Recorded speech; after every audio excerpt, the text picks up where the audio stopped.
O bakit niyo po nirereklamo niyo, ma'am, yung... So, bali yun nga po, ma'am, yung naging reklamo ko po kasi doon is yung meron, nung way back 2017 po, naging karelasyon ko po siya.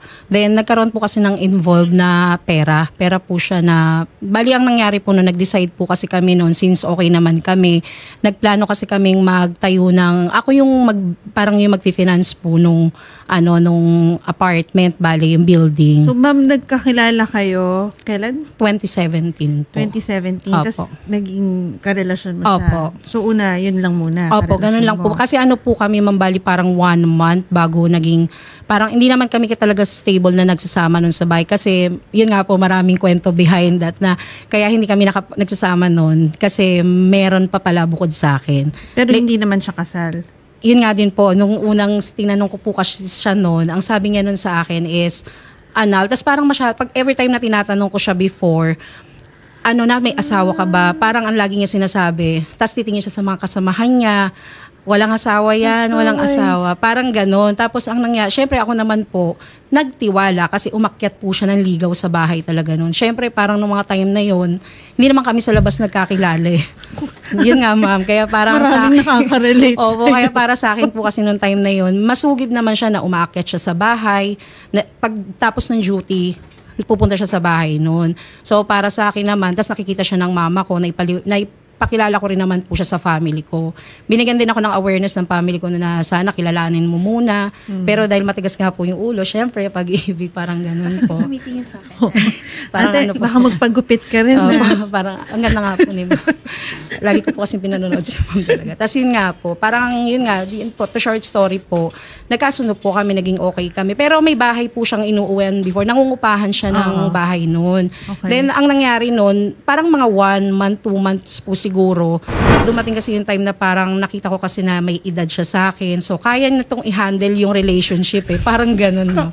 Kasi parang 16, 17 years po yata yung gap namin. So naniniwala ako na, kasi that time parang 27 po ako that time. Yun, tapos siya 43, 44, parang mga ganun po. Nag-decide po kami na sabi, kasi ang gamit lang naman niya actually dun sa bahay na tinitirhan niya, parang isang bag lang. Okay. Nag-decide ako na naawa kasi ako sa kanya nung time na yun na parang nandyan ka sa bahay na yan, wala kang kasama. Ang gawin mo kaya? Iuwi mo na lang yung gamit mo sa bahay, ako yung maglalaba. Parang ganun, yung kumbaga kahit hindi po siya umuwi, kasi may araw po na parang 2 araw, 3 araw, ang gulo po ng relationship namin. Diba? So, nagkarelasyon kayo, gaano katagal after nyo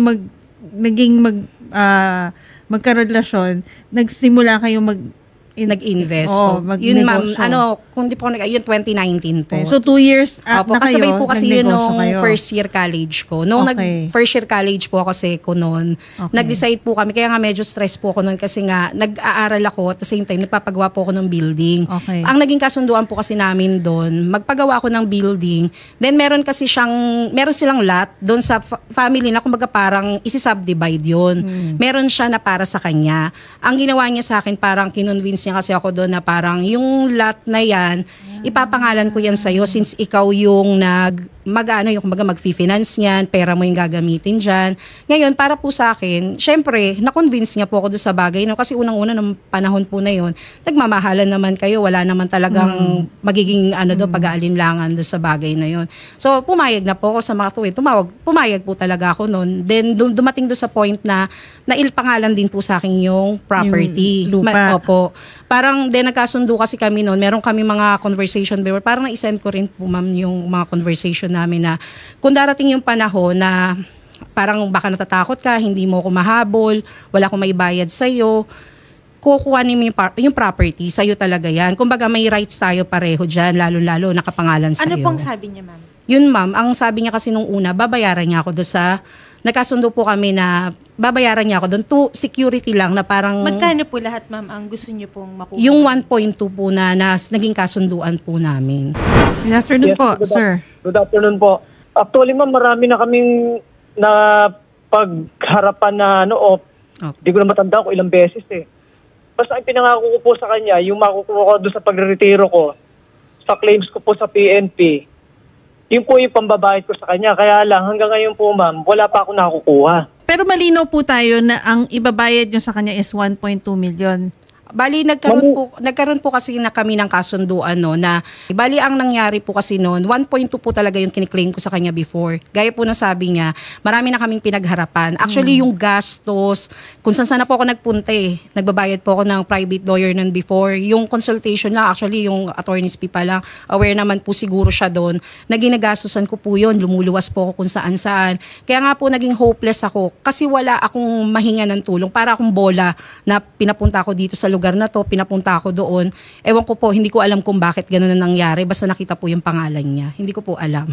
May pera ako, ma'am, at saka ibang mga kagaya ng sasakyan na naiwan po sa kanya. Na yun po ay talagang pag-aari ko na napunta po sa kanya. Kaya nagkaroon po kami ng pag-uusap na ileles po yun Kung marami na kayong napag-usapan, ano ang end game ninyo? Ang request mo, ang hinahabol mo yung 1.2 million. Apo. Ano ang basehan ng 1.2 million? Actually, na-send ko po yata yung lahat ng mga resibo. Then yung re-receive nilang pera, lahat po sa akin. Kaya po sabi ko nga po, pumunta ako dito. Hindi po dahil, alam po nila yun from the beginning, nagharap na po kami sa mga barangay noon. Kasi alam niya pong kompleto ko ng evidence ko Kaya nga po siya napa-oo sa akin noon. Ilang beses siya nangako. Ang tagal ko nag-antay sa kanya, 2 years po. Ngayon ang nangyari po kasi noon, every time na nag-uusap po kami, may tawad-tawad, may mga sumbatan portion. Sabi ko po kasi sa kanya, doon tayo mag-stick tayo doon sa kung ano yung usapan natin since notaryado yung papel natin, nasa akin yung property. Kung tutusin, attorney, pwede kasing sabihin ko na, kung talagang yung sinasabi nga niya, pinagkakalat din naman nila na, ayan, parang sabi nga po nila, gahaman daw ako. Parang ganon. Ganito po, Sergeant, ito nabasa ko ngayon yung kasunduan nyo na huli nung February 10, 2022. Kasi hindi na ako aatras pa mula doon. Ito po ba yung huling kasunduan nyo? February 10, 2022. Ang nakalagay dito, ang kailangang bayaran kay Ma'am Jamaica is 1.2 million. Sumasang-ayon ka ba na ito ang kailangan mong bayaran sa kanya? Itong amount na ito? Ma'am, hindi po, ma'am. Ano pong, bakit hindi? Yun yung nandun sa kasunduan na pinirmahan yung dalawa. Kasi po, ma'am, kagaya nung nabanggit ko nung una, may pera pong naiwan sa kanya at may sasakyan din po ako naiwan sa kanya na siguro naman dapat iles po dun sa halagang binabanggit po niya. Ano po, pero nauunawaan niyo po kung anong basehan ng 1.2. Ano po ba yung, paano po kayo nag-arrive dun sa 1.2 million? Ayun yung utang mo sa kanya para dun sa bahay, tama ba? Opo, yung sa building po na, sa building. Bali ma'am, attorney doon po kasi sa napagkasunduan po namin na yan, alam niya po yan from the beginning kung ano po yung pinagbisihan. Sasabihin ko na rin po para alam niya. Yung 1.2 million po na yan kasi is yung 1 million building po yun. Yung building po na yan, inilabas ko po yung pera na yan kasi savings ko po yan Savings po yan ng anak ko kasi yung anak ko po ay Korean. Then yung, kasi ano po kami parang sustentado po ko nung Korean, nung Korean na ex-husband ko. Ngayon ang nangyari po, nagkasundo po kami na ano po ako niyan, yung kung ilalabas ko yung pera, kung magkano po yung kikitain ng pera ko, since hindi na nga po siya makapag-loan, yan po yung gagamitin yung pera ko. Then nagkasundo po kami doon na 1.2, yun yung parang yung naging kabuuan yung interest niya, dahil nga po maglo-loan siya Parang sa akin yan ni-loan, hindi na po siya makaka-loan sa PNP at wala naman po nakapag-loan ng ganong kalaking halaga. Yung sinasabi niyang pera at kotse, anong basihan Yun na po. kanya yun? Hindi at po. Pera Ito kanya po, yun attorney, yan nga po yung kotse lagi ko kanya yun? sinasabi na pagka kasi kausap ko siya, kaya sabi ko, mag-focus tayo kasi ang gusto niya pong balikan, kaya po humahaba So yun, alam mo yun, Rodel, nagkasundo na tayo, matagal na, kahit abogado sumuko sa'yo, alam mo yan kung sinong abogado yung tinutukoy ko sa'yo. Ngayon yung kasunduan na yan, ikaw yung nakiusap sa akin, na sabi mo, babayaran. Marami tayong conversation, nabasa mo yan, nakiniklaim mo lahat yan. Kaya nga ako, nag-stick ako dun sa kung ano yung usapan natin To lang sobra na stress na nabibigay sa akin ito. Kaya sabi ko, gusto ko na isettle. Di ba, sinabihan kita. Sabi ko, ayokong umabot ako dito sa punto na to kasi nahihiya rin ako. Kaya lang sabi ko, gusto ko na matuldukan kasi 2 taon na mahigit Parang ang gusto ko, alam mo yun, gusto ko ng katahimikan. Kasi ayoko na, syempre on national TV naririnig tayo. Kaya gusto ko mag-focus lang tayo dito. Gusto ko sundin mo kung ano yung naging kasunduan natin. Kasi alam mo kung paano ko ginastos yung pera na yan. Alam mo yon kung paano tayo nag-umpisa dyan, paano natin inumpisahan yan, yun lang. Kasi tapos na tayo, ang nangyayari kasi hanggang ngayon problema pa rin natin yan di ba? Gusto ko ng peace of mind. So siguro naman ikaw ganun din. siguro para maging masaya tayo pareho, doon tayo sa win-win situation kasi 'di ba from the beginning sinabi ko yun sa'yo. Kasi kung ako talaga, i-implement ko talaga yung rights ko, kaya kong gawin. Kasi nakapangalan sa akin yan eh. Pwede ko ibenta yan kung gugustuhin ko. 'Di ba sabi ko sa'yo, ibebenta ko yan.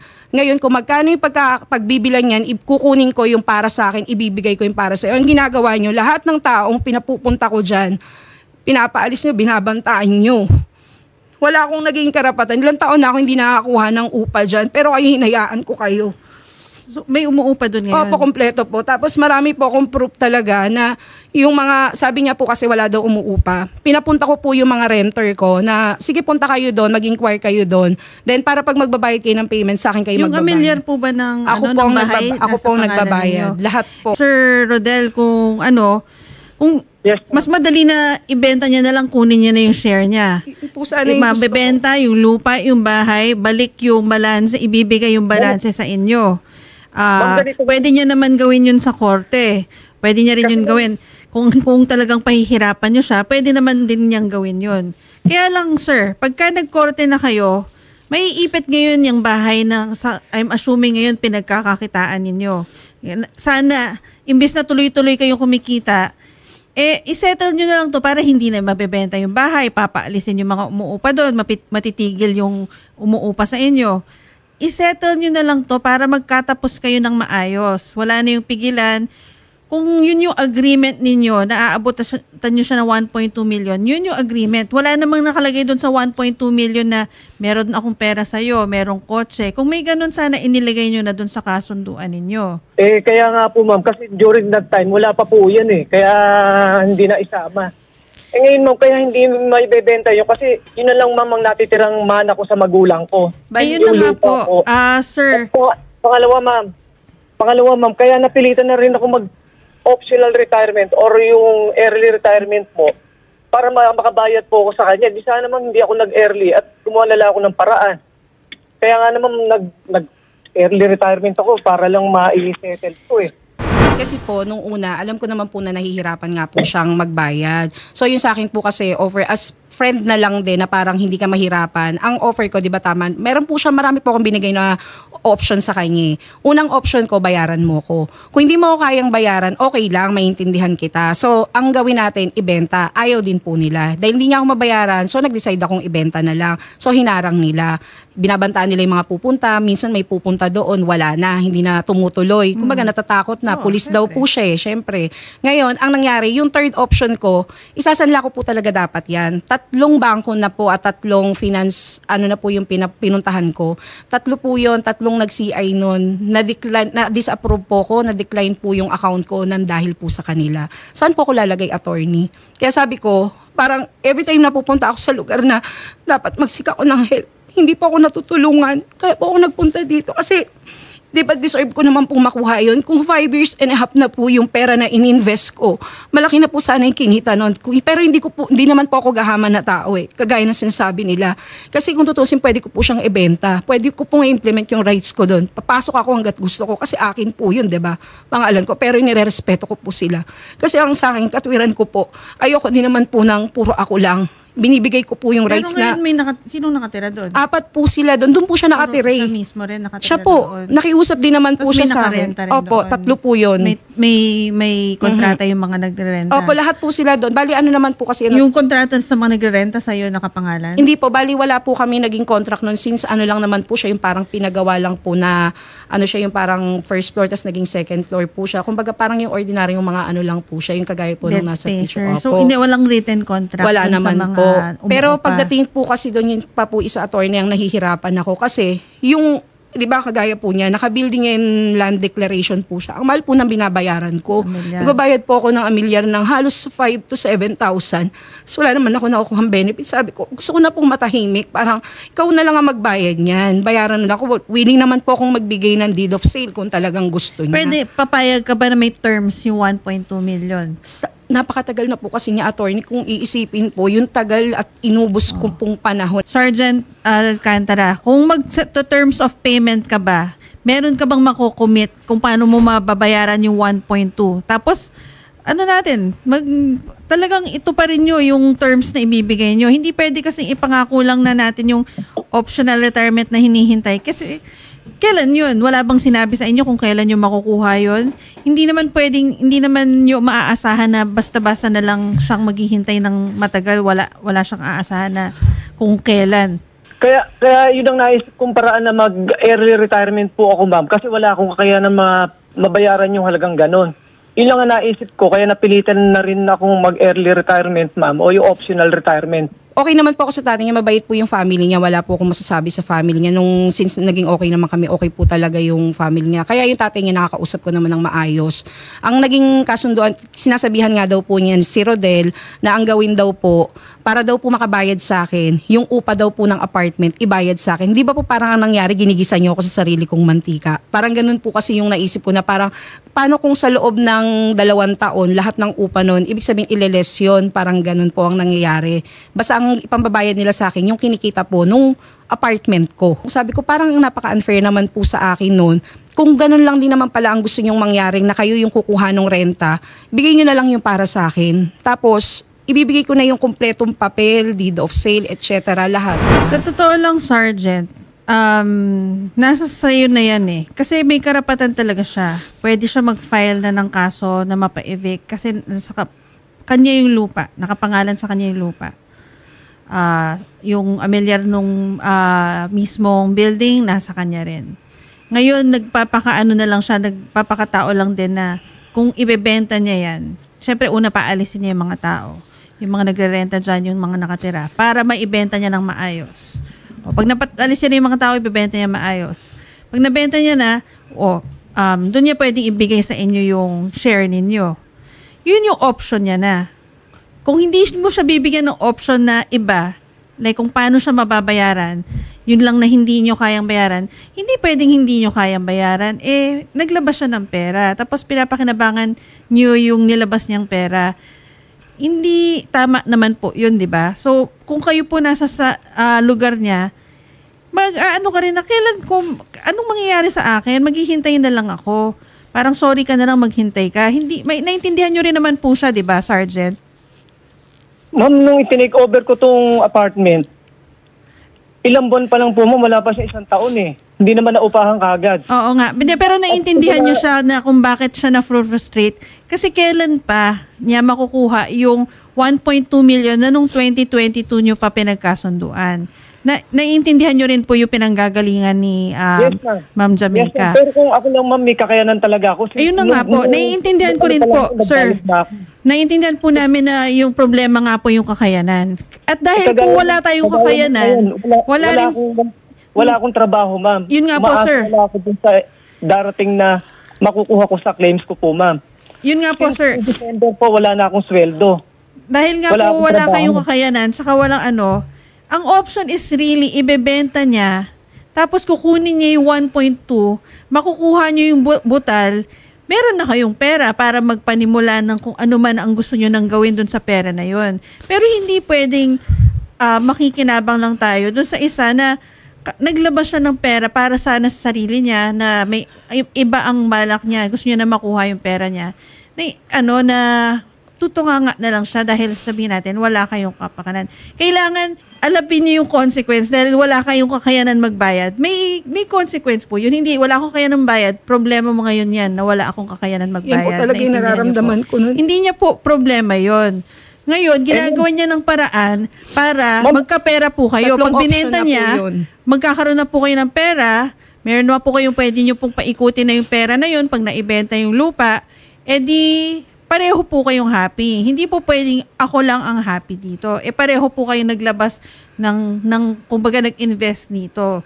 Gusto niyo na po maghiwalay, kailangan aalis siya, nadala niya yung kanya, aalis kayo, nadala niyo yung inyo. Hindi pwedeng aalis kayo, dala niyo yung lahat. Diba? Ma'am, ganito. Kaya hindi ko rin mabitawan, ma'am, yung lupa kasi mana ko sa magulang. Ayun na nga po, sir. Kailan kasi pumayag kayo na, sir, pumayag kayo na tayuan yun ng Kaya nga yung naisip kong option, ma'am, yung mag-early retirement ko para makabayad ako sa kanya. Nakapile na, ma'am, sa PRBS sa Krami yung papel ko. makukuha? At saka magkano po ba yung makukuha nyo sa early retirement? Hindi ko nga po ma'am masasagot kung kailan makukuha kasi Magkano po yun, sir? Papundahan pa po sani, wala pa pong estimate eh. Kaya hindi ko pa rin po alam eh. Tingin nyo po, kahit hindi eksakto, ang alam nyo po magkano ang makukuha nyo? Nasa 1 point mahigit po. Pero ileles pa po yung remaining loan balance ko sa mga loan ko sa PNP. Okay. Habang wala pa po yan, kung kunwari ibenta niya, kasi, sir, hindi po pwedeng ganun eh. Ang tagal na po nun eh, 2 years na po. Hindi nyo po masabing nag-early retirement kayo, 2 years ago na po ba kayo nag-early retirement? Matagal na po ito eh. Po ma'am, November 2023. Yun na nga, sir. Anyway, kung paikot-ikot na po kasi tayo tungkol dito. So, ang sinasabi niyo, wala kayong kakayanan magbayad. Hinihintay niyo yung early retirement. Hindi naman po niya papakialaman yung early retirement niyo. Sa inyo mapupunta yon. Pero yung kanya, kailangan niyang makuha yung kanya. And the only way to do that is to sell the property. And pag nabenta yung property, kukunin niya yung kanya lang. Yung inyo, ibabalik niya sa inyo. Para hindi walang lamangan, kumbaga. Tapos maghiwalay na kayo. Makukuha mo yung makukuha niya yung kanya. Ngayon, kung may mapagbentahan itong property na to, bilhin nyo na lang yung lupa ulit. Nagaling. Kasi hindi na unfair naman na meron kayong, naintindi ko may sentiment kayo dun sa lupa na minana ninyo. Pero may sentiment din naman siya dun sa pera ng anak niya. Pera ng anak niya yun eh. Hindi man naman natin masabi na mas may halaga yung lupa na minana nyo kesa dun sa pera ng anak niya. Kaya po wala akong plano kuhanin yun. May sentiment din sa dun eh. Pera yun nung anak niya eh. Meron din naman ako na ibigay ng mga pera po sa kanya pero hindi niya ina-account lahat. Pero yun, sir, actually, ang mag-end up po tayo, sir, iikot tayo eh. Kumbaga nagkasundo na kayo doon eh. Kumbaga nagsuma total na kayo doon sa 1.2 million. Kasi sa bahay ko po siya nakatira before eh. Lahat yon, aking lahat yon. Ito po yung mga ginawa kong ano. Kasi may ano po ko noon, mga nilista po ko before noon, yung kung paano namin ginagamit yung pera. Ang gusto niya po kasing mangyari lahat, yung ginastos niya sa loob ng relationship namin, iles ko po yun sa utang na 1.2. Tama po ba yun? Magkasama kami. Bilang magkarelasyon kami, pagka binilan mo ko ng pagkain, ililista ko yun, ililes natin sa 1.2 yun. Hindi po kasi ganun eh. Hindi ganun yun eh. Kasi kumpleto po ako ng mga list ko nung time na yun. Ang pinag-uusapan lang bale is yung investment, yung lupa. Opo. Wala na po yung siya. Yung mga bagay-bagay na umiikot lang dun Opo. sa ginastos sa lupa, Opo. ginastos sa building. So dun lang tayo magkakatapos. Kasi kung uungkatin natin tapos naman na po kasi bawat soft drinks na binili nyo, ay hindi tayo matatapos. So, kailangan talagang yung ano lang, kung ano yung ininvest. Kasi yung lupa lang naman tsaka yung apartment ang pinag-uusapan eh. So, ganito lang yun. Kung hindi man kayo magkasunduan, Sergeant, ito na, whether mag-o-offer ka sa kanya ng amount, hindi niya na problema kung saan mo kukunin yon. Kasi, tapos na kayo eh. Ayun, nag-retire ka nga para makakuha ng pera. Pero ngayon siya nagde-demand dahil 2 years na. Hindi naman nakakakaya siguro na 2 years, magde-demand na talaga siya ng final. 2 years na rin naman ang naibigay na palugit. So kung hindi ka mag-o-offer sa kanya ng terms of payment, kung hindi mo ma-offer sa kanya na mag-vacate ka or sa kanya yung renta at pumayag siya na sa kanya yung renta habang hindi ka pa nakakabayad, hinihintay mo yung retirement, talagang ang ano na namin sa kanya is magsasampa na siya ng kaso, mapa-evict yung mga nandoon para maibenta niya, tapos hahatiin niya talaga kung anong sayo at kanya. Ngayon, kung hindi kayo magkakasundo, korte yon. Anong problema pagka nagpunta kayo sa korte? Lalabas na naman ng pera. Gagastos ka, gagastos siya. Imbis na yung pera sa inyong dalawa lang napunta, pupunta sa gastos sa pagsasampa ng kaso. Di walang nanalo. Wala akong panggastos man para kumuna abogado. Ayun na nga, 'di ba? Yun na nga. Kaya talagang dapat gumawa ng paraan na ma-settle ito. Ngayon, nag-offer na kami ng mga options, sir. Alam ko wala po talaga. Pero yun nga yung sinasabi na namin, kung hindi niyo na po talaga magagawa ng paraan, hindi niya na po problema yun. Gagawin niya na yung karapatan niya. So, kung talagang ganun po, wala kayong may offer sa kanya, i-implement niya lang kung ano yung karapatan niya. Good afternoon, Chairman. Sir, kasi sir, ina-encourage namin sila na magkasundo. Meron na silang kasunduan nung 2022 na 1.2 million. Ngayon, may mga hinaing o request tong si Sergeant na baka mabigyan siya ng palugit. siguro one more try na magkita sila sana sa barangay kung mapagkasunduan pa nila. Pero kung hindi talaga, para makapagsampa na ng kaso si Ma'am Jamaica. Yes, ma'am. Pwede naman po sila rito na magharap uli para kung magkaroon ng kasunduan. At kung hindi naman po, di kay Ma'am Jamaica na po kung ang karapatan po tutuloy po niya yung laban po kay Sergeant po. Kilala niyo po si Sergeant Rodel? Yes, ma'am. Okay. Ako po, sir. Sana po, wag po nating, patas po tayo na sa dalawa nating lalapit sa inyo, sa tulong ninyo na mapagkasundo sila. Parang medyo, baka dahil dating, officer si Sergeant. Sa barangay po, namamagitan lang po kami, Okay po. tagapagkasundo lang po kami. Hindi po kami nagdidesisyon po. Sige po, sir. Sana po matulungan nyo sila at kung ma-convince nyo si Sergeant na makipagkasundo, maareglo to, mas mabuti para sa kanilang dalawa. Pero kung hindi talaga, yun nga po, maasistihan na si Ma'am Jamaica para tuloy na siyang makapagsampa ng kaso laban kay Sergeant Alcantara. Sige po, ma'am. Pag papupuntay po namin dito. Papuntay lang po si Ma'am Jamaica rito. Tapos po, dadalan po namin ng paanyaya si Sergeant Rodel Alcantara po para po magkaharap sila rito para po maging malino po kung ano po kanila mapag-uusapan po, kung ano po magiging final po para po hindi na po tumagal yung kanilang usapin. Samahan na lang po namin kayo, Ma'am Jamaica and Sergeant Rodel, sa tanggapan po nila Chairman Adriano. Samahan po kayo ng reporter ni Senator Raffy para kayo po ay maasistihan din po doon.